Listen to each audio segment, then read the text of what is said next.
हमें सुशील का फोन आया। उसकी आवाज थर थर कर रही थी।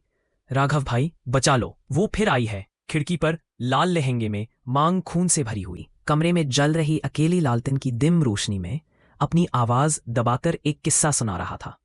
उसके सामने बैठे थे जितेंद्र, अन्नू, रघु काका और पंडित केशव। बाहर ठंडक थी और हर खामोशी एक भयानक सन्नाटा बना रही थी।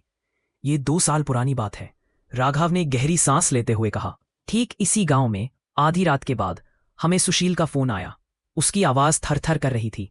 राघव भाई बचा लो, वो फिर आई है। खिड़की पर लाल लहंगे में, मांग खून से भरी हुई। राघव और जितेंद्र तुरंत सुशील के घर की तरफ भागे। घर गांव के एज पर था। दरवाजा अंदर से लॉक था, पर अंदर जोर जोर से फर्नीचर गिरने की आवाजें आ रही थी। जब उन्होंने चिल्लाकर पुकारा, खिड़की के शीशे पर अचानक खून का एक धब्बा छाप गया। जितेंद्र ने दरवाजा तोड़ दिया। अंदर का सीन हैरत अंगेज था। सुशील छत से उल्टा लटका था। उसकी गर्दन पर लाल लहंगे का दुपट्टा कसा हुआ था और दीवार पर बड़े बड़े अक्षरों में खून से लिखा था, मैं वापस आऊंगी। अन्नू के माथे पर पसीना आ गया।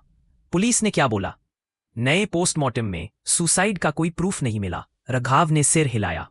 ना जहर, ना रस्सी का निशान। रघु काका ने उदास मन से कहा। तब से ये गांव चेंज हो गया है। लोग कहते हैं रेखा की आत्मा लौटती है, और वो तभी आती है जब गांव में कोई शादी होने वाली हो। जितेंद्र घबरा कर बोला, उसका नाम क्यों लिया? ये गांव उस नाम से भी डरता है। उसकी मौत के बाद जब भी शादी हुई है, कोई दुल्हा मंडप तक नहीं पहुंच पाया। 3 साल में 3 दुल्हे गायब हो चुके हैं, और हर बार उन्हें मंडप से पहले वो लाल लहंगे वाली औरत दिखी थी। रघु काका ने उस रात की पूरी सच्चाई बताई। 3 साल पहले रेखा गांव की सबसे सुंदर लड़की थी। उसकी शादी शहर के अभय से फिक्स हुई थी। शादी की सुबह सब रेडी था, पर बारात आने की जगह एक मैसेज आया, हम ये शादी नहीं कर सकते।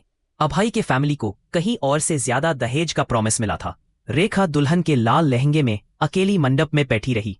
गांव वालों ने ताने मारे, देखा किस्मत खराब हो तो सब बेकार है।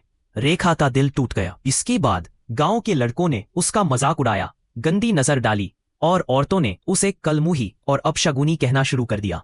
यहां तक कि उसकी अपनी फैमिली ने भी साथ छोड़ दिया।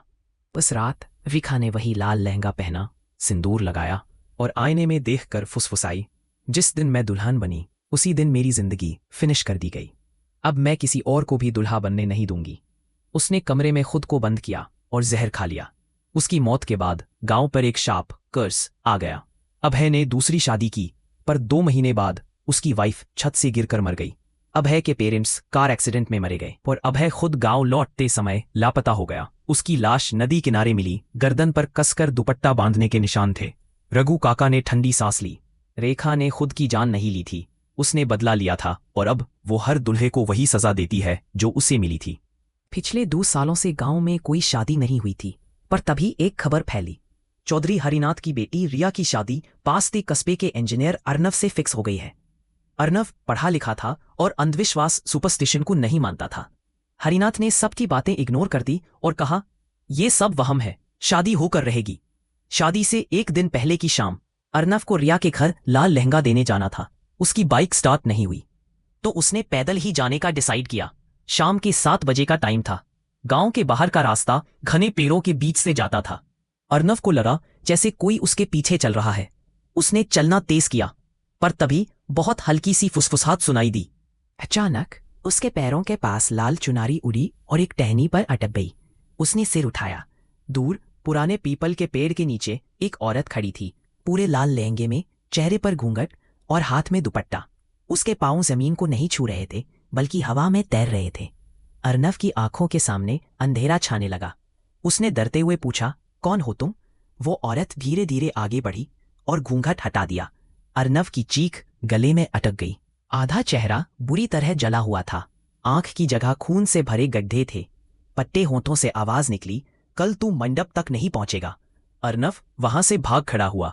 अचानक उसकी गर्दन पर कुछ कसा। उसने हाथ डाला, एक लाल दुपट्टा। वो कसता जा रहा था। वो किसी तरह घर के पिछवाड़े से घुसा और दरवाजा बंद कर दिया। जब वो कमरे में गया, उसने आईने में देखा। उसकी गर्दन पर दुपट्टे के गहरे लाल निशान पड़ चुके थे।